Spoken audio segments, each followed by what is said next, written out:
सुशीला। भागवत में कहीं पर भी सुदामा जी को दरिद्री नहीं कहा है, ना ना ना, है ही नहीं। दरिद्री वो है जिसके पास भगवान नाम का धन नहीं है। दरिद्रा सीदमाना सा बेपमाना भिगम्य चा। दरिद्रा सुशीला को कहा, सुदामा को नहीं कहा, क्योंकि जिसके पास राम नाम होता है वो दरिद्र नहीं होता है। सुदामा जी का नियम है 5 घर से ज्यादा किसी के घर पे मांगने नहीं जाते। नो नो नो, उन्हीं घरों से जो मिल जाता उसी में जीवन चला रहे हैं। भिक्षा मांगते हैं, भिक्षा। ब्राह्मण का जो धर्म है, द्वार पर जाकर मांगते भी नहीं है, खड़े हो जाते, सीताराम। किसी ने ला के दे दिया सो ठीक है, नहीं दिया दूसरे मकान पे सीताराम, राधे राधे, जय श्री कृष्णा। 5 मकानों में कई बार ऐसा होता था 3 मकान वाले खोलते ही नहीं थे, रोज आ जाते हैं। रोज रोज कौन देवे, अपना कमाओ और खाओ। सुदामा जी कुछ नहीं बोलते, हाथ जोड़ करके जय श्री कृष्णा, आगे बढ़ जाते। 2 घर बचते, टोटल 5 घर पे ही मांगते, 5 द्वार पर ही खड़े होते, 6वें पर नहीं होते। 5 में जो मिल गया सोई बात बन गई।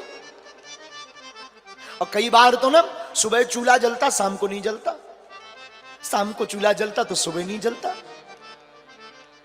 4 बच्चे हैं, कोई रिश्तेदारी नहीं निभाता, ना ना ना। गरीबी में कोई किसी का नहीं होता है। गरीबों का तो सिर्फ केवल और केवल परमात्मा होता है। बन जाते हैं लाखों रिश्ते, जब पैसा पास होता है टूट जाता है वो रिश्ता गरीबी में जो सबसे खास होता है। कोई किसी का नहीं होता है। अनेक जगह से धोती फटी है सुदामा की, पर्दनी, लेकिन कभी मांगा नहीं। सुशीला की साड़ी भी जर्जर हो गई है, लेकिन कभी पति से शिकायत नहीं। सुदामा जी अकेले में जरूर रो पड़ते हैं। 4 बच्चे हैं, अन्न का दाना नहीं रहता। और गरीबी महाराज बहुत बुरी होती है, सबसे ज्यादा बुरी होती है। बरसात आती है तो गरीबों के घर पर आफत आती है, टप टप करके पानी बहने लगता है, बेचारे छिपते रहते हैं, आंखों से आंसू बहाते रहते हैं। गरीबों के घर का त्योहार ना, जिस दिन बढ़िया भोजन बन जाए उसी दिन त्योहार बना लेते हैं। महाराज मैं प्रार्थना करूं, आप लोग किसी का साथ देना या ना देना, तुम किसी की मदद करना या ना करना, हमारी आज व्यासपीठ से समूचे सागर के पागलों से प्रार्थना है, गरीबों की मदद जरूर किया करो। क्योंकि इनके दिल से जो पुकार निकलती ना वो सीधी परमात्मा के पास जाती है। और दिखावटी नहीं, फोटो खिंचवाने के लिए नहीं, हृदय से किया करो, दिल से किया करो। अमीरों के तो बेटों के विवाह में भी लाखों का तोहफा आ जाता है, लेकिन गरीबों की बेटियों के विवाह में भी बेचारा कर्जा लेकर के सामान बेचकर अपना 1 साल से जूता नहीं खरीदता। अगर हम जूता खरीद लेंगे तो बेटी के विवाह में कमी पड़ जाएगी। कपड़ा नहीं लेता बाप, वही पुराने कपड़े में काम चलाता, हम कपड़े ले लेंगे तो बारातियों को दिक्कत हो जाएगी।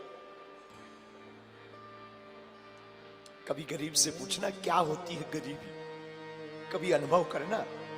गरीबी, अभाव सबसे बुरा है इस पूरी दुनिया में, सबसे बड़ा श्राप है गरीबी। वो मुंह ताकते ही रहते दुनिया वालों का, और हम लोग किसी को नहीं देखते, ना किसी का सपोर्ट करते। उसकी रातें बेचारी की कैसी गुजरती, गर्मी आती है बिना पंखा के गुजरती, बरसात आती है बिना छत के गुजरती, पॉलीथिन बांध बांध करके डाल डाल करके बेचारा अपना काम चलाता है। गरीबी सबसे खतरनाक। महाराज किसी और की घटना तो क्या बताएं, हम अपनी कथा में हमेशा हम अपनी घटना जरूर बताते हैं। तुम्हें हम किसी और के बारे में बताएंगे तो शायद तुम्हें भरोसा ना हो। हम अपने जीवन की बात बताते हैं कि हमने अपने जीवन में 8 से 10 वर्ष की अवस्था तक जो भोगा ना, वो लोग जिनके पास हम सहयोग मांगने जाते थे कि हमको वृंदावन जाना है, हमको 2000 रुपया दे दो, पढ़ाई करने जाना, जब बाद में आएंगे हम आपके वापस कर देंगे, इसलिए नहीं दिए, ये लौटा नहीं पाएंगे, गरीब है। अब तो लाखों रिश्ते बन गए, अब तो लाखों नाते बन गए, अब तो लाखों अपने बन गए। वही जो कल तक 2000 रुपया उधार नहीं देते थे, वही आज बागेश्वर धाम के नाम से अपनी इज्जत बचा रहे हैं। लेकिन भैया कल तक कोई नहीं था, सब दिखावा है दुनिया, कोई किसी का नहीं होता।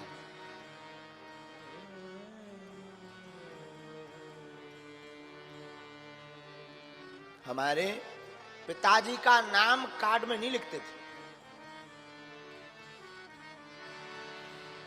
इसलिए नहीं लिखते थे क्योंकि गरीब है, ये आएंगे तो फटे कपड़े पहन कर आएंगे, बेइज्जती हो जाएगी। जब परिवार में कार्ड आता था रिश्तेदारों का, हम अपनी माँ से कहते थे, माँ अपन को कोई निमंत्रण नहीं देता है।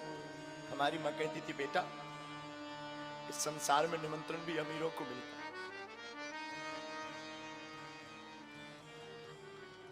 विचित्र दुनिया है ये, कोई किसी का नहीं है। यहां सब बातों के बतासे हैं, सब पूरी दुनिया व्यर्थ है। इस पूरे संसार में अपना कोई है तो गरीब का केवल और केवल गरीब का कृष्ण है।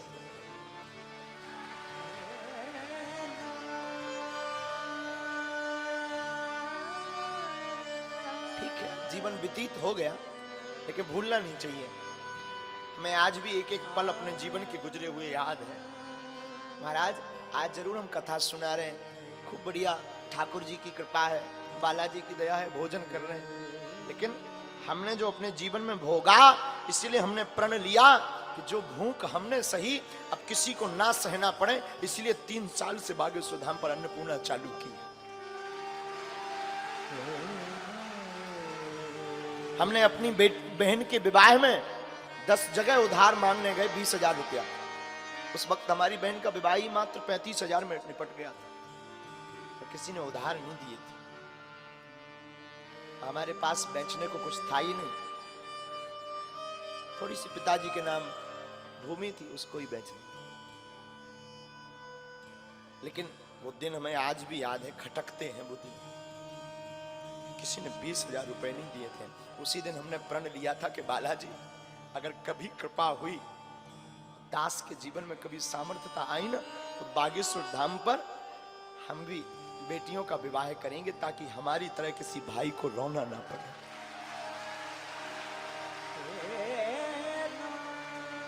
परेशान ना होना पड़े। इसलिए ना महाराज, हम हर साल, हम नहीं, हनुमान जी करवाते हैं, हम तो माध्यम हैं, लेकिन हमने भी बहुत सहा। ये बात हम इसलिए नहीं बता रहे कि हम आपको अपनी बातों में फंसाना चाह रहे हैं, इसलिए भी नहीं बता रहे कि हम अपने जीवन की बात बता बता करके आपको इमोशनल करना चाहते हैं, बिल्कुल नहीं। हम आपको ये बात सिर्फ इसलिए बता रहे हैं कि हमारे जैसा नालायक, हमारे जैसा बिछड़ा और पिछड़ा व्यक्ति भी भगवान की कृपा पा करके यहां बैठ करके कथा कह सकता है, तो तुम भी उनको पकड़ लो।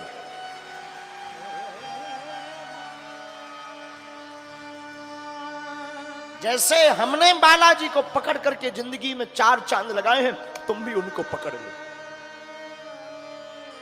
जिनसे हमने कृपा पाई है, तुम भी उनके हो जाओ, तुम भी उनको पकड़ लो। जैसी हमारी सुनी, समय बहुत लगा, बहुत धक्के खाए, अवहेलना सही, लोगों ने मजाक बनाया। तिलक लगाते थे तो लोग मजाक बनाते थे, लेकिन हमने उसी दिन प्रण ले लिया था कि जिस दिन तिलक का तुमने मजाक बनाया, एक दिन ऐसा आएगा कि तुम भी तिलक लगाकर गौरव महसूस करो। खूब गालियां सुनी, खूब अवहेलनाएं सही, चरणों को ना छोड़ना। और गुरु कृपा हुई, गुरु का हाथ रखा और गुरु ने जब से पकड़ा तो एक नालायक से यह दास कुछ बोलने लायक बन गया। तुमसे भी हमारी प्रार्थना है, आपने भी अपनी जिंदगी में अगर सहा हो, सह रहे हो, कोई तुम्हारा ना हो, घबराना मत, फड़फड़ाना मत, संसार से अपेक्षा भी मत रखना। बस आज से ही तुम उनके चरणों को पकड़ लेना। हम भरोसे के साथ कह सकते हैं कि तुम्हारी जिंदगी के दिन भी बदले, तुम्हारे जीवन में भी बदलाव है। सुदामा जी ने बहुत सहा। एक दिन एक महात्मा ने सुदामा की पत्नी को कहा कि तुम्हें पता है? बोले क्या? तुम्हारे पति के मित्र द्वारकाधीश है। सुशीला ने अपने पति से कहा, सुदामा से, भगवान हमने सुना आपके मित्र द्वारकाधीश हैं। सुदामा जी बोले, हैं तो? बोले, वो तो बड़े ब्राह्मणों के भक्त हैं, आपको जाना चाहिए। सुदामा जी कहते हैं, मित्र के घर, गुरु के घर, भगवान के घर, राजा के घर खाली हाथ नहीं जाना चाहिए। अब जाएं भी तो हमारे पास कुछ है भी तो नहीं। सुशीला कहती, आप चिंता मत करो। सुशीला पड़ोस में जाती है, 3 मुट्ठी तंदुल चावल मांग कर लाती है। अब बांधने के लिए कपड़ा भी नहीं है, अपनी साड़ी का पल्लू फाड़ करके बांध के दे दी। सुदामा जी जाने लगते हैं तो सुशीला कहती, भगवान नाथ आप जा रहे हो, मेरा एक संदेशा दे देना। बोलो। 1 मास 2 पाख में 2 एकादशी हो। भगवान से कहना कि 1 महीने में 2 पक्ष होते हैं और 2 पक्ष में 2 एकादशी होती है। 1 मास 2 पाख में 2 एकादशी हो। सो प्रभु दीन दयाल ने नित्य प्रतिदिन ही मोर। कहना आपने हमें रोज एकादशी दे दी। सुदामा जी पोटली बगल में दबाते, लाठी लेते, निकल पड़ते द्वारका के। मैं दर दर भटक रहा हूं तेरी दोस्ती के पीछे। मैं दर दर भटक रहा हूं तेरी दोस्ती के पीछे। तेरी दोस्ती के पीछे, तेरी दोस्ती के पीछे, तेरी दोस्ती के पीछे, तेरी दोस्ती के पीछे मैं दर दर भटक रहा हूं तेरी दोस्ती के पीछे। भगवान से मिलने गए, रास्ते में सो गए। भगवान ने द्वारका में जगा के बुलाया। सुदामा द्वारकापुरी में जाते हैं तो पूछते हैं भगवान का घर। पता बताया लोगों ने। सुदामा जी महल के पास पहुंचे तो द्वारपालों ने रोक दिया। कहां जा रहे हो? द्वारकाधीश से मिलना है, हमें कन्हैया से मिलना है। कौन हो आप? हम उनके मित्र हैं। द्वारपाल कहते हैं हम पूछ के आते हैं। द्वारपाल अंदर जाते, भगवान श्रृंगार कर रहे होते हैं। कोई गोपी रानी भगवान का बाल बना रही, कोई भगवान को वस्त्र पहना रही, कोई भगवान को बाजूबंद पहना रही। इतने में द्वारपाल आया, महाराज की जय हो। भगवान ने कहा क्या बात है? महाराज कोई आपसे मिलने आया है और आपका मित्र बता रहा है। तो भगवान ने पूछा उसकी हुलिया या उसका नाम क्या है? तो द्वारपाल कहता, शीसे पगाना जगतन में प्रभु जाने को आही बसे कही ग्रामा। शीस पगन जगत निभे प्रभु जाने को आए वसु के ही ग्रामा। धोती फटी सी लटी दो पेटी अरु पाए उपान की नहीं सामा। धोती फटी सी लटी ग्रुप के और पाए उपान की नहीं श्यामा। द्वार खड़ो दूज दुर्बल एक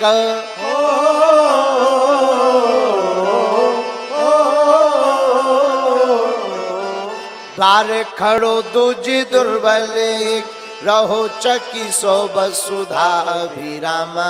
पूछते दीन दयाल को धाम बतावत आपनो नाम सुदामा।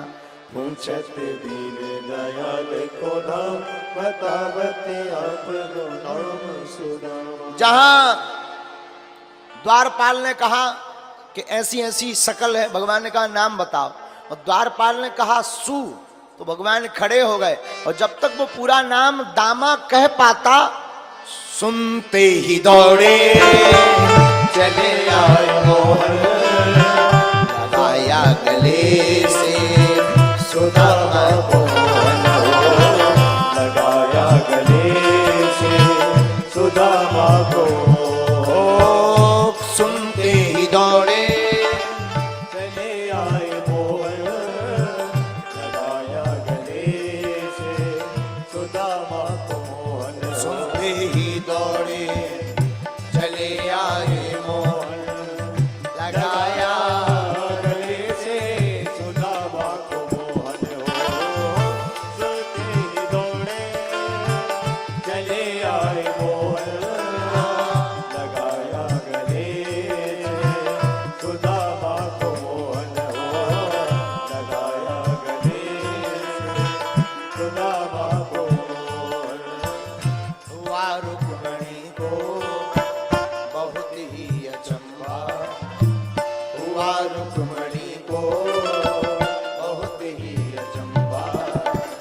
ये मेहमान कैसा अजीब आ गया है। मेहमान कैसा अजीब आ गया है। अरे द्वारपालो कन्हैया से कह दो। अरे द्वारपालो कन्हैया से कह दो। इधर पे सुदामा गरीब आ गया है। इधर पे सुदामा गरीब आ गया। दोनों हाथ उठा कर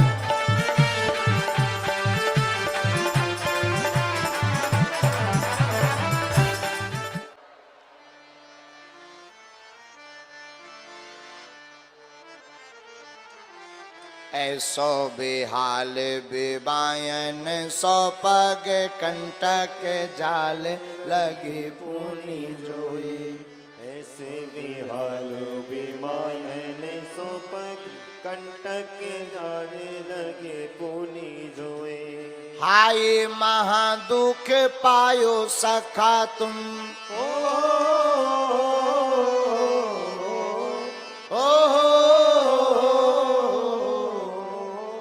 आए महादुख पायो सखा तुम। आए इतना किते दिन खोए।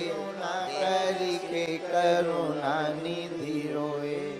देखे सुदामा की करुणा करके करुणा निधि रोए। पानी परात को हाथ छुओ नहीं।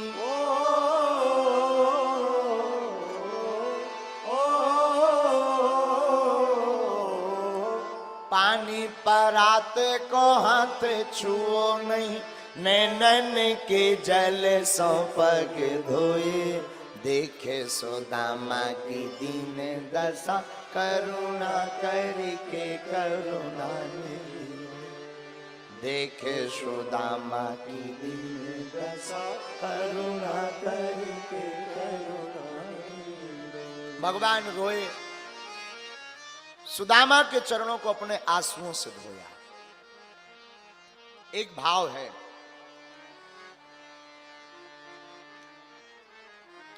भगवान जितना दयालु इस दुनिया में कोई नहीं है। बड़े दयालु हैं।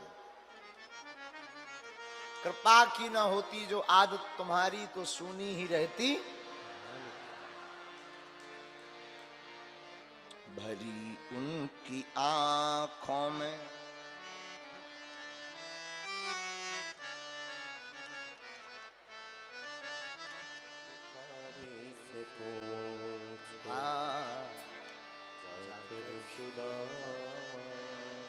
करामत क्या उनके चरणों की रज में, करामत क्या उनके चरणों की रज में। जाकर के गौतम की नारी से पूछो, जाकर के गौतम की नारी से पूछो। भरी उनकी आंखों में है कितनी करुणा, भरी उनकी आंखों में है कितनी करुणा। जाकर सुदामा भिखारी से पूछो, जाकर सुदामा दुखारी से पूछो। भगवान विश्राम करते थे, वहीं सुदामा को विश्राम कराया, चरणों को लिया और दबाने लगे। सुदामा तुम तो बचपन से ही बड़े धैर्य गंभीर वैराग्य की बातें करते थे, शादी वादी भई गए ऐसे ही घूम रहे। सुदामा जी से रहला के बोले भाई तो है। अब सुदामा जी ने पूछा, ए कन्हैया तुम बचपन से ही बड़े चपल चंचल नटखट थे, तुम्हारी शादी वादी भई गए ऐसे ही हो। भगवान बोले भाई के नहीं भाई मिला ही लो। भगवान बोले जितनी रानियां हैं बुलाओ। अब रानियां कौन एक दो हैं, पहले रुक्मणी जी आई, प्रणाम किया, सुदामा जी ने आशीर्वाद दिया, सौभाग्यवती भवा धनवती भवा पुत्रवती भवा। सत्यभामा जी आई, सौभाग्यवती भवा धनवती भवा पुत्रवती भवा। सुदामा जी इशारों करके बोले दो दो दो दो, ये तो एक ही, दो दो। भगवान बोले अब तो नंबरिंग चल रही, श्री गणेश है, अब का है। सुदामा जी बोले मतलब। भगवान बोले आप तो आशीर्वाद दो, जितनी आए सब हम आए। सुदामा जी बोले का कह रहे। भगवान बोले आप हका लेने दे, देव आशीर्वाद। सुदामा जी ने सोची कितनी होगी, 8-10 राजा हैं, राजाओं के तो 8-10 होती हैं। अच्छा सौभाग्यवती भवा धनवती भवा पुत्रवती भवा, सौभाग्यवती भवा धनवती भवा पुत्रवती भवा, सौभाग्यवती भवा धनवती भवा पुत्रवती भवा। 40-50 का आशीर्वाद। सुदामा जी बोले भैया जे बता है कितनी। भगवान बोले गिनती से क्या लेना देना, आप तो आशीर्वाद दो। सुदामा जी ने सोची कितनी होगी, 100-150। और जब सुदामा जी ने नजर लगाई, यार लंबी लाइन लगी, घूंघट डाल के सब लेन में लगत जा रही। सुदामा जी बोले जो बता भैया जी तेरी आए के पूरे गांव भर की बुला ले। भगवान भी कम मजाक की नहीं। भगवान बोले सुदामा जी जितनी ये घूंघट डाल रहे हैं सब अपनी रजिस्ट्रेशन में है, आप तो आशीर्वाद दो। सुदामा जी ने सोचा कितनी होगी, 150-200, अभी दे। सौभाग्यवती भवा धनवती भवा पुत्रवती भवा, सौभाग्यवती भवा धनवती भवा पुत्रवती भवा, सौभाग्यवती भवा धनवती भवा पुत्रवती भवा। सांस फूल गई सुदामा जी की। बोले भैया जी बताते जिंदगी भर विवाह ही करत रहो का, और कचो नहीं करो। भगवान बोले अब क्या बताएं, वो तो हो गए, अब हो गए सो हो गए, अब आशीर्वाद तो देना ही पड़ेगा। आपने कुछ को दे दिया बाकी को नहीं दिया, आफत हो जाएगी महाराज, हमारी लड़ाई हो जाएगी, आशीर्वाद तो देना ही पड़ेगा। सुदामा जी बोले भैया हमें लग रहा कि आज हमें आशीर्वाद देते ही देते चलो जाने। अरे नहीं महाराज कैसी उल्टी बातें करते हैं, आप तो आशीर्वाद बांटो। सुदामा जी बोले ठीक है, और होंगी 1000। सौभाग्यवती भवा धनवती भवा पुत्रवती भवा। अब सौभाग्यवती गायब, पुत्रवती गायब, धनवती गायब, अब तो भवा भवा भवा भवा भवा भवा भवा भवा भवा भवा।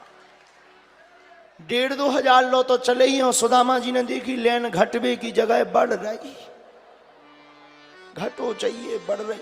सुदामा जी बोले भैया लेन तो फिर लंबी हो गई। भगवान बोले अपनी है अपनी। सुदामा जी बोले जय हो महाराज। सुदामा जी बोले एक काम करो, कोई बीच का उपाय निकालो। भगवान बोले क्या? सुदामा जी बोले सबके बदले आप आशीर्वाद ले लो, तुम बांटत रहियो, हमें तो नहीं अब दे पाओगे। भगवान बात मान गए। भगवान ने साष्टांग दंडवत किया, सुदामा जी ने आशीर्वाद दिया, कल्याण हो गए, चिरंजीवी हो, सदा विजय रहो। और जहां आशीर्वाद मिला भगवान मुस्कुरा पड़े, बोलो द्वारकाधीश भगवान की। कुछ दिनों तक सुदामा जी रहे। एक दिन भगवान ने ही कहा कि अब घर की याद नहीं आ रही जी। सुदामा जी जाने लगे। सुदामा जी ने सोचा कुछ देंगे, कुछ नहीं मिला। तो सुदामा जी ने सोचा शायद ध्यान नहीं रही होगी, तो कहने लगे जाना तो है ही है। सुदामा जी, हाँ, भाभी जी ने तुम्हें कुछ दिया नहीं है? सुदामा जी ने देखा इतना बड़ा वैभव, इतना बड़ा महल, क्या बताएं? चावल बताएंगे तो इनकी जो पत्नियां हैं वो क्या कहेंगी, इनके मित्र ऐसे हैं, चावल ले आए। सुदामा जी ने छिपा ली। भगवान बोले कुछ दिया नहीं भाभी जी ने? सुदामा जी बोले नहीं नहीं कुछ नहीं, ऐसे ही आ गए हम, बाहर जल्दी आ गए ना, कुछ नहीं, बात नहीं कर पाए। भगवान कृष्ण बोले सुदामा तुम्हें झूठ बोलना नहीं आता है, पकड़ लिया हमने। भगवान ने पोटली पकड़ ली। सुदामा जी सकचा करके सिर नीचे कर लिया। भगवान ने पोटली खोली। प्रेम के भूखे प्रेम के तंदुल प्रेम के भाव से खाने लगे हैं। प्रेम के भूखे प्रेम के तंदुल प्रेम के भाव से खाने लगे।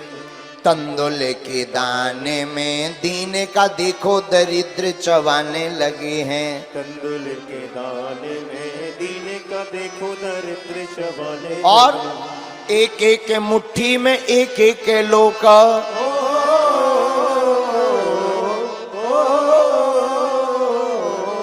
एक एक मुट्ठी में एक एक लोक सुदामा के भाग्य में जाने लगे हैं। त्रिभुवन पति की देखे उदारता तीनों भवन थल्लाने लगे हैं।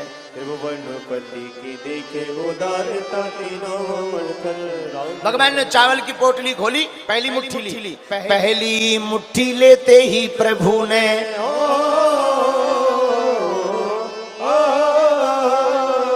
क्या? पहली मुट्ठी लेते ही प्रभु ने स्वर्ग सुदामा के नाम किया है। दूसरी मुट्ठी में पृथ्वी लोक का वैभव विप्र को सौंप दिया है। दूसरी मुट्ठी में पृथ्वी लोक का वैभव विप्र को सौंप दिया। तीसरी मुट्ठी में देने लगे जो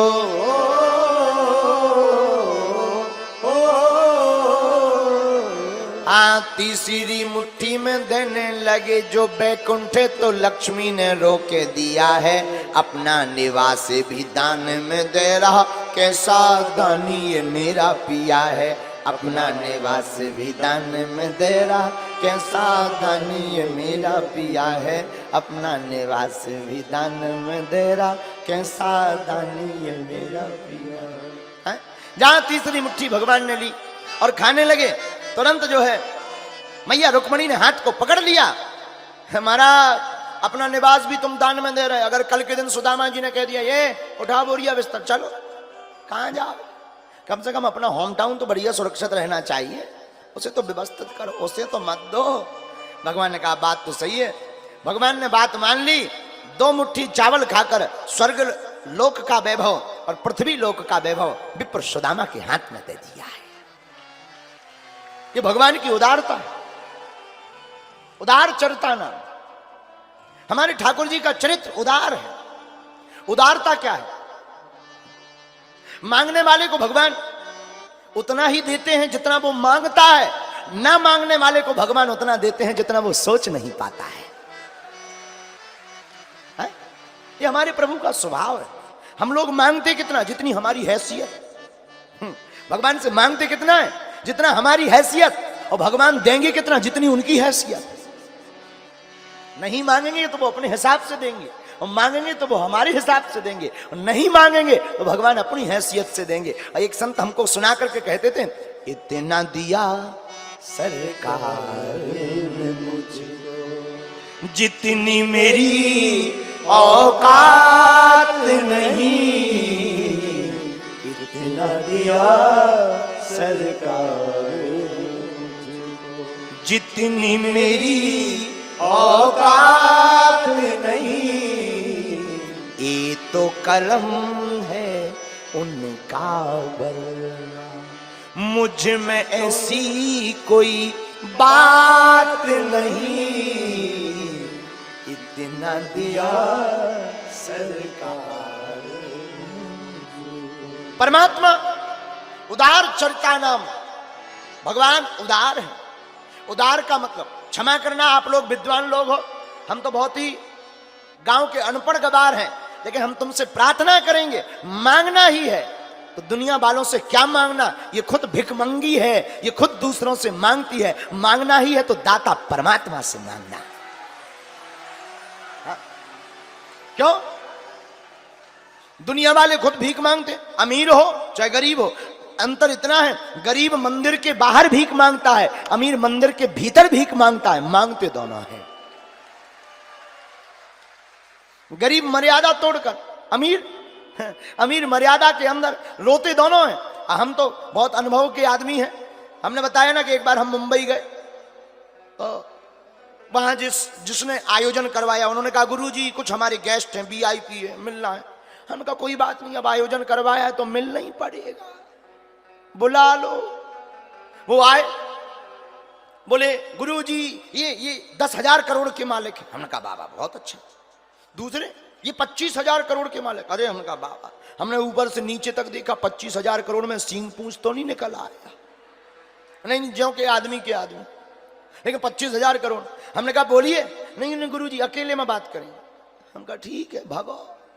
सबको हटाया, 25,000 करोड़ का मालिक बैठा है, सामने बैठा, हाथ जोड़े। हमने कहा बोलिए, आप तो सब जानते हैं। हमने पर्चा लिखा और पर्चे में जब लिखा तब हमारा दिमाग खराब हो गया, लेकिन वो भी हाथ जैसे ही जोड़ा और लगा रोने। लुगाइयों से बुरा, स्त्रियों से बुरा। हमें मन ही मन लगा कि धन्य परमात्मा तुम्हारी कृपा। हमने पूछा क्या हुआ? बोले बीमारी हो गई है, डॉक्टर ने कहा है दाल का पानी और सूखी रोटी खाओ, अट्ट सट्ट खाओगे जल्दी टिकट कट जाएगी। हमें मनी मन बड़ी हंसी आई। बोले आप हंस क्यों रहे? हमने कहा हम हंस इस बात पर है कि तुम 25,000 करोड़ के मालिक हो, फिर भी रोटी नहीं खा पा रहे। हम तो 2 कौड़ी के आदमी हैं, फिर भी दबा के खाते हो, राम गुन गाते हैं। ये भगवान की कृपा। तो क्षमा करना। तुम संपत्ति से बिस्तर ला सकते हो, नींद नहीं, भोजन ला सकते हो, भूख नहीं, लेकिन परमात्मा का भक्त नींद भी लाता है, बिस्तर भी लाता है, भोजन भी पाता है और भजन भी पाता है। अब तुम्हें निर्णय करना है, लक्ष्मी का गुलाम बनना है या नारायण का गुलाम बनना है। इतना दिया सरकार।